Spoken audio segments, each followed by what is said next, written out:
Informado. CBN Campinas, 99,1. A rádio que toca a notícia na nossa região. 9h51. O principal elemento do trânsito é a pessoa, tá? Não é o carro, não é o veículo em si. É a pessoa. Seja motorista, seja pedestre, seja ciclista, seja motociclista, seja o que for. Porque a falha humana é a principal causa de acidentes e sinistros no trânsito. E é isso, Felipe. Embora exija questões de infraestrutura, né? Os veículos, as questões ambientais, como papel importante também nesse contexto, a forma como as pessoas interagem e as decisões que elas tomam ali no ir e vir são determinantes para a segurança e eficiência também do tráfego. Até por isso, são 3 pilares do trânsito fundamentais para a segurança viária: engenharia, que é a infraestrutura, via, rua, etc. Educação, que é algo que falta. E a fiscalização, também pode ser chamado de esforço legal. Esses pilares precisam estar integrados para garantir um trânsito mais seguro, com o objetivo de reduzir acidentes e promover a mobilidade eficiente. E esses assuntos, né, esses debates em relação à segurança do trânsito, eles acontecem nesta Semana Nacional do Trânsito, e a gente convidou o Ronaldo Rodrigues Filho, que é diretor de operações do Observatório Nacional de Segurança Viária, para nos ajudar a refletir um pouco mais. Na última conversa a gente trazia dados, né, Ronaldo, de acidentes, o perfil dos acidentados, dos sinistros, mas hoje eu queria que a gente abordasse a questão da sensibilização mesmo, né? O que é mais, o que a gente pode pensar além, né, de trazer ali o dado ou a vivência de parentes que se acidentaram, né? Para fazer com que as pessoas entendam dos riscos, sigam as regras e também a legislação. Bom dia para você. Bom dia a todos. É um prazer poder estar falando aqui com vocês, trazendo um pouquinho dessa informação sobre segurança do trânsito. Então, de fato, que vocês estavam falando anteriormente aí, o trânsito ele é feito de pessoas.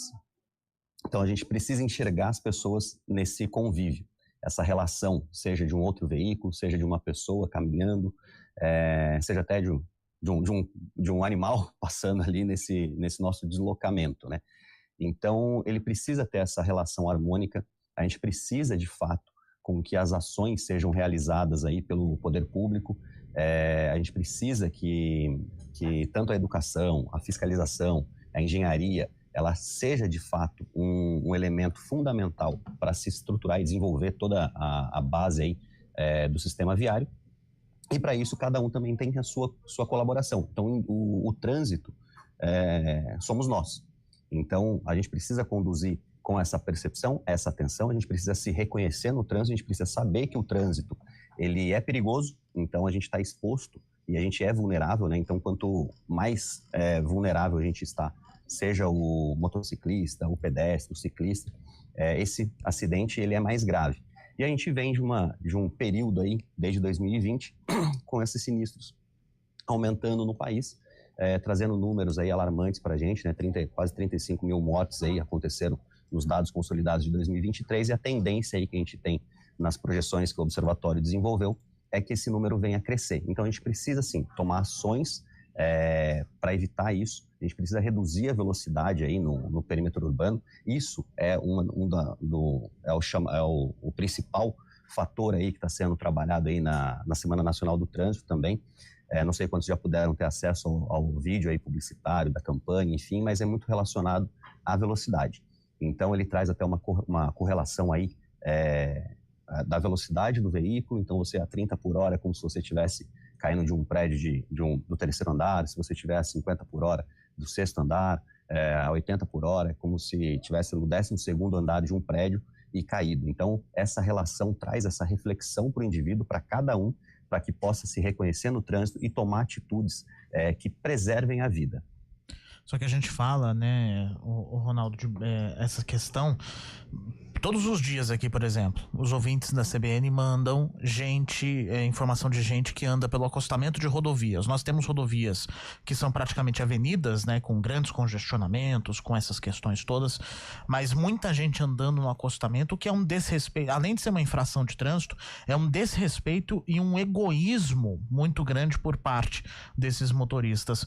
Parece que cada vez mais os motoristas estão egoístas, pensando apenas na própria locomoção e não analisando o contexto como um todo, né? E a pressa, né, no caso. A pressa também.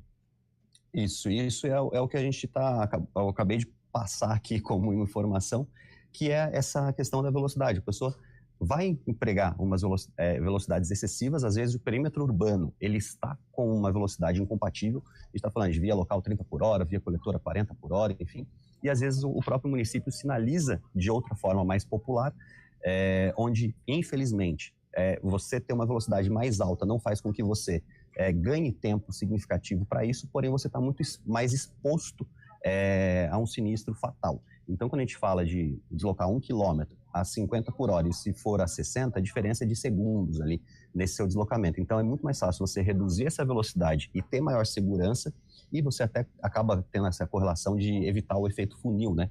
Quando um número maior aí de faixas de rolamento tem que se afunilar para um trecho menor, e quanto mais rápido os carros chegam para esse ponto de estrangulamento, maior é o congestionamento. Então, quando você consegue casar essa realidade, passar essa informação para o usuário, para o motorista, para o condutor, para o pedestre, enfim, para o motociclista, eles conseguem entender que essa redução é para preservar a vida e não para prejudicar o seu deslocamento. E aí sim, cabe a cada um conseguir se programar. Então a gente estava muito trabalhando também nesse ano a campanha do Desacelere, Seu Bem Maior a Vida, e não só do carro, mas também no nosso dia a dia.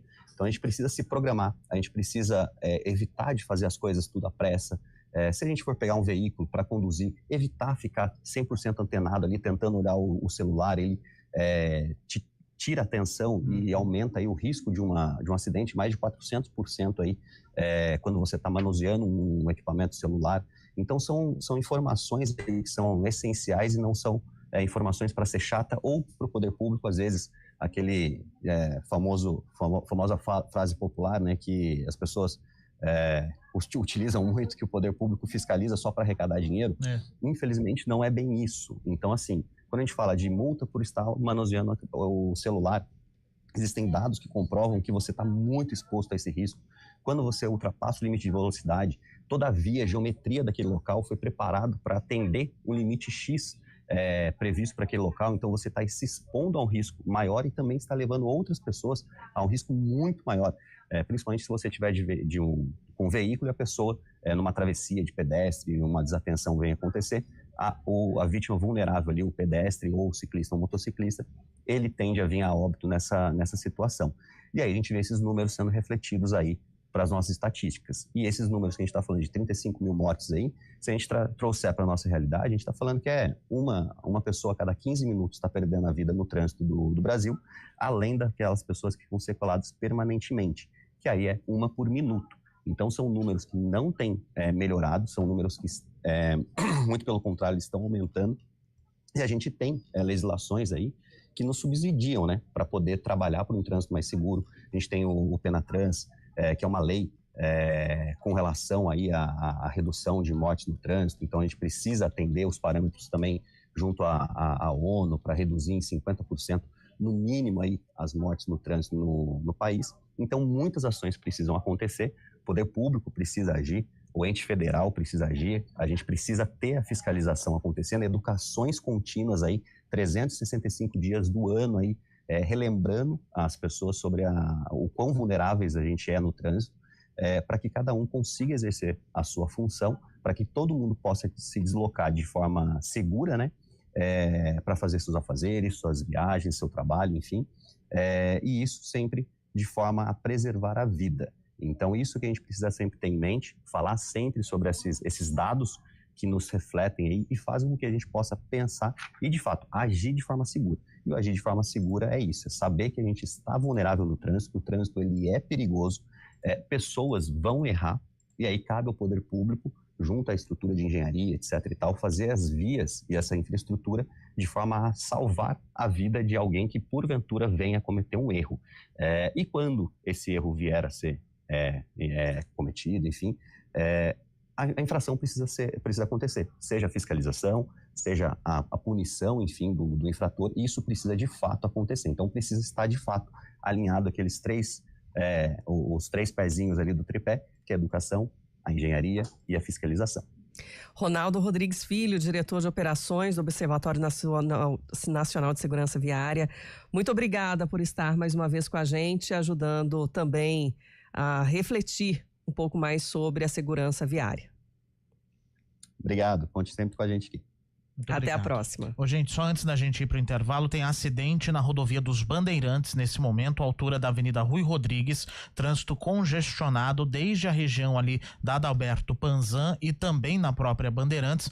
A mensagem aqui do nosso ouvinte Edson, a gente tá checando, melhor dizendo, para ver o que aconteceu por ali, mas nesse momento, rodovia dos Bandeirantes, sentido capital, com congestionamento ali na altura da Avenida Rui Rodrigues.